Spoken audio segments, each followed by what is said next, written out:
ଭାଇଟେ କିଛି କୋରେ ଦଣ୍ଡ ଉପଲକ୍ଷେ କିଛି ଦଣ୍ଡ ଉପଲକ୍ଷେ ହଁ କିଛି କୁହ। ଆମର ଅରାପାଜୁ ଗ୍ରାମରେ ଏଇଟା ପଞ୍ଚସବୁ ଠାକୁରଙ୍କର ପୂଜା ଅର୍ଚ୍ଚନା ଚାଲିଛି। ଏଠାରେ ଆମର 5 ଦଳ ଉପସ୍ଥିତ ଅଛନ୍ତି।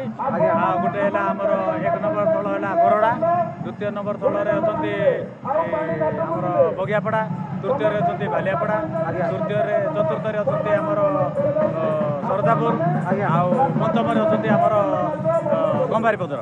ଏମିତି 5ଟି ଦଳର ବର୍ତ୍ତମାନ ନୃତ୍ୟ ପରିବେଷଣ ଚାଲିଛି। ବର୍ତ୍ତମାନ ଆମର ଏଠି ଯୁବକ ସଂଘ ପିଲା ମଧ୍ୟ ଆମର ସହଯୋଗ କରିଛନ୍ତି। ଆଉ ଆମର ଗ୍ରାମର ଶ୍ରୀରାମ ଯୁବକ ସଂଘ ଅରାପାଜୁ, ଆଉ ଯୋଉଠିକି ଆମର ବର୍ତ୍ତମାନ ଜଳଖିଆର ମଧ୍ୟ ବ୍ୟବସ୍ଥା କରି ଆମର ପଣାର ବ୍ୟବସ୍ଥା କରିଛନ୍ତି।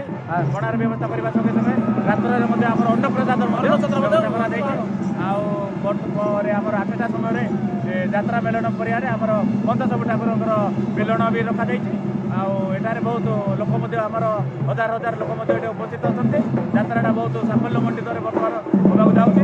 ବର୍ତ୍ତମାନ ଏବେ ଆମର 5ଟାରେ ଦୋଳି ଖେଳ ଆମର ବନ୍ଦ କଲା ପରେ ଠାକୁର ଚାଲିଯିବେ ଆମର ଜଳଘାଟକୁ। ଜଳଘାଟରେ ପୂଜା ଅର୍ଚ୍ଚନା କରାଯିବ। ତାପରେ ଆସିକିରି ଆମର କୁଞ୍ଜକରେ ବର୍ତ୍ତମାନ ଠାକୁର ମେଳନ କାର୍ଯ୍ୟକ୍ରମ ବି ରଖାଯାଇଛି।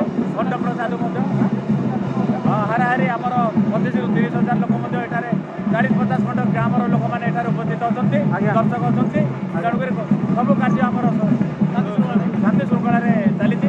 ତେଣୁକରି ଆପଣମାନେ ମଧ୍ୟ ଆମର ଏ ଅରାପାଜୁ ଗ୍ରାମରେ ଉପସ୍ଥିତ ରହିକରି ବର୍ତ୍ତମାନ ସନ୍ଧ୍ୟା 7 ଘଣ୍ଟା ସମୟରେ ଯେଉଁ ଭାବରେ ଆମର ଠାକୁରଙ୍କର ମେଳନ ହେବ